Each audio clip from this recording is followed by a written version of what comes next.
So former offensive lineman Brian Baldinger breaking down some tape of Myles Garrett. This is a second part of it. We showed you a little bit earlier. Here's more of a former offensive lineman looking at Myles Garrett game against the Titans. Here we go. He knew from the third play that his bull rush was going to work in this game. There's nothing that Dillard could do. He couldn't stop the power. Almost had that ball intercepted. This is 3rd and 10 with 13 seconds to go and a half. 3rd and 10. There's no timeouts. You take a hit, you take a sack, the half is over. Myles Garrett gets there. No points before the half. And then this right here. You watch and you go, they want to double over here on Zadarius? Okay. All right. I don't know why they would do that when this guy needs all kinds of help over here. Look at the angle that he's rushing at. Look at this.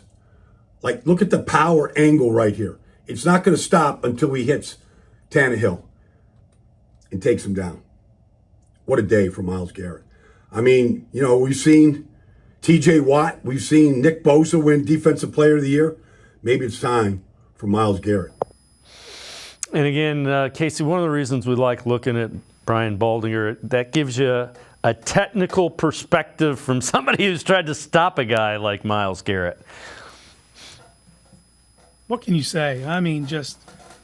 He's a mutant. The power that he keeps while he's doing that bend around the corner, it's insane. It's unfair for offensive tackles, and he even drew a holding call. I didn't know it was legal to throw flags for holding against Myles Garrett.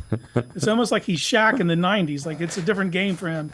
But he gets held all the time and doesn't get that flag.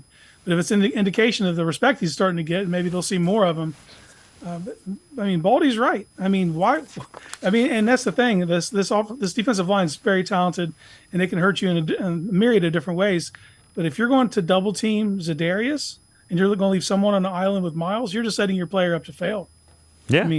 What's crazy is he kind of got drugged last week because he didn't, notch any sacks. He had a higher pass rush win rate last week than he did this week. He's just doing this week in and week out. It's to be expected at this point.